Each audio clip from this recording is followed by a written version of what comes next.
Welcome back to High Stakes. Today, we will be discussing the following NFL matches that are happening on Friday, August 11th, 2023. We will be providing our team, total and prop picks for the day. Before we get started, please remember to subscribe to our channel and turn on notifications so you don't miss any of our videos. If you want access to our premium picks, you can check out our Patreon page. You can find the link to our Patreon page in the description and comments section below. Pittsburgh Steelers vs. Tampa Bay Buccaneers. The Pittsburgh Steelers need to be focused primarily on developing second-year quarterback Kenny Pickett.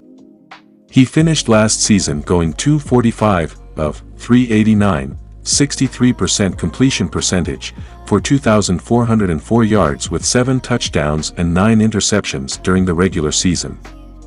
He played better towards the end of the season, and getting more experience will do great for his confidence. The only rookie on the offense to be focused on will be left tackle Broderick Jones, who can be a solid blindside offensive tackle for the next decade plus. The Tampa Bay Buccaneers are trying to figure out the next starting quarterback as Tom Brady announced his retirement during the offseason. There will be a quarterback competition taking place as backup Kyle Trask and free agent Baker Mayfield duel for the starting spot. It sounds out of the practices that Trask may have the upper hand here, and with some incredible skill, and the depth chart has Kyle Trask or Baker Mayfield listed as the starting quarterback. The amount of plays and production is something to keep an eye on. There is only one rookie on the defensive starting lineup in Tampa Bay, and that is defensive end Khalil Kancey. He suffered a strained calf and is expected to miss 4 weeks due to it, so he is not going to have much, if any, preseason action in his rookie season. Their defense is going to have a lot of eyes on it, as well as they are an older team that needs to showcase their abilities going forward. When looking at the records for these head coaches in the preseason, we can see a difference here. Mike Tomlin is 15-4 in his last 19 preseason games, and Todd Bowles has a 7-12 career preseason record. Pittsburgh has a battle for their backup quarterback as well, with Mitch Trubisky and Mason Rudolph battling it out. The Steelers have a better overall team with more depth, as their younger players should see more playing time. With the spread this low, we are asking for the winner here, so go with the Pittsburgh Steelers to cover the spread here. Our team pick is Pittsburgh Steelers +1. These teams have quarterbacks that are playing for impactful roles on the roster, so they are going to put together sustained drives. The implied 21-20 score is definitely something that can be attainable here, as the Buccaneers defense is not considered to be a force. The Steelers defense has some solid pieces, but nothing that should keep this game too low scoring. With this being the first preseason game, expect the offenses to have a little bit more of a rhythm and go with over 39.5 points to hit. Washington Commanders vs. Cleveland Browns. The Commanders finished last season with an 8-8-1 record last season and finished in last place in the NFC East after winning the division the previous season. They are hoping to make it back into the playoffs this season and will try to get their season off on the right track by snapping their 3-game preseason losing streak on Friday. Washington averaged 18.9 points per game last season. They threw for 204.2 yards per game, which was 21st in the league, and ran for 126.1 yards per game. The team addressed its offensive woes in the offseason by hiring former Kansas City Chiefs offensive coordinator Eric Bieniemy to coach their offense.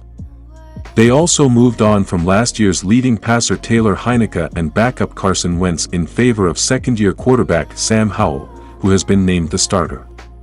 They also signed veteran quarterback Jacoby Brissett to give them depth at the position. Defensively, the Commanders played well last season, giving up 20.2 points per game, which was 8th in the league. They did a great job defending the pass and were almost as good against the run.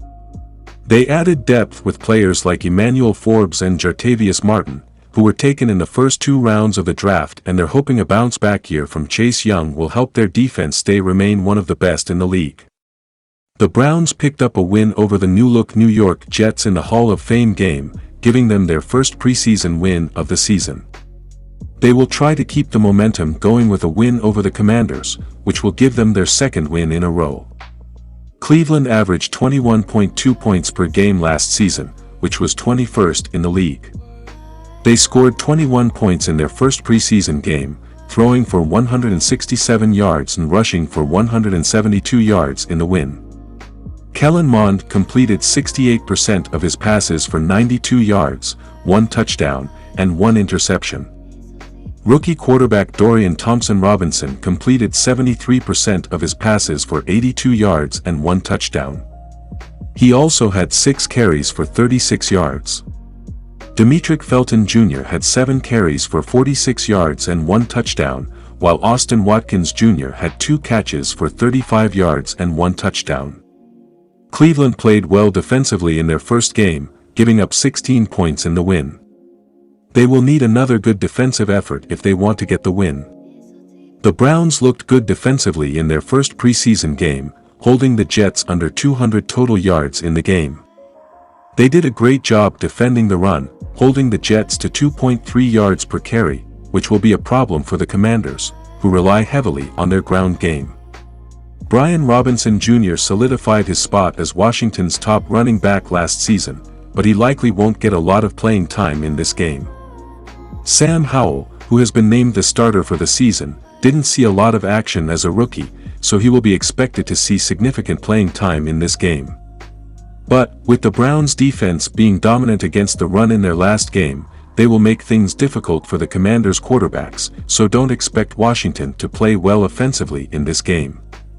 The Browns had no problem moving the ball through the air and on the ground in their first game, and they've announced that starter Deshaun Watson will see some time in this game after sitting out their first preseason game.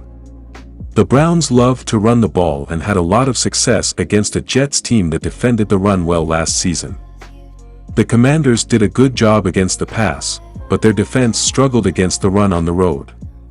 With the Browns expected to play more of their starters in this game, the Commanders will have a hard time slowing them down.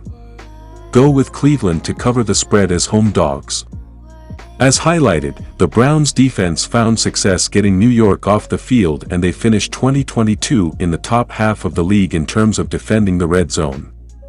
With new OC Bieniemy in Washington, we should expect to see some adjustments and miscues, particularly from the reserves.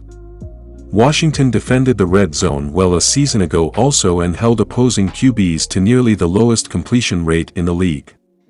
Cleveland's offense got what they wanted against the Jets, but with film to digest and the Browns' bottom 10 yards per play ranking a season ago, Washington should be able to keep Cleveland in check, as their defense did on several occasions a season ago. Take the under 39 points. Philadelphia Eagles vs. Baltimore Ravens. The Denver Broncos need to figure things out this season, and quarterback Russell Wilson had a bad season. Last season, Wilson finished going 292 of 483, 60.5% completion percentage, for 3,524 yards with 16 touchdowns to 11 interceptions a year ago. However, he is going to play a bit of the preseason game, though the length has not been decided. With the injury to wide receiver Tim Patrick that will keep him out for a second consecutive season, the Broncos are going to need to figure things out if they want to be successful. The Broncos did not have a first-round selection due to the Russell Wilson trade, but did draft a receiver with the second-round pick in Marvin Mims Jr. The defense was not an issue last season, and Denver seems to be prioritizing a bounce-back year for the Super Bowl champion quarterback and expecting more of the same out of this defensive unit. The Arizona Cardinals are in a very interesting position this season as quarterback Kyler Murray recovers from a torn ACL and is on the PUP list. They currently possess their own and the Houston Texans' first-round picks in the 2024 draft and have the potential to be the top team picking and select USC quarterback Caleb Williams. However, for this game, they will have Colt McCoy and rookie Clayton Tune battle it out for the starting spot in Week 1. Arizona spent their first-round pick this season adding right tackle Paris Johnson Jr., so seeing how he does in his first NFL snaps will be interesting.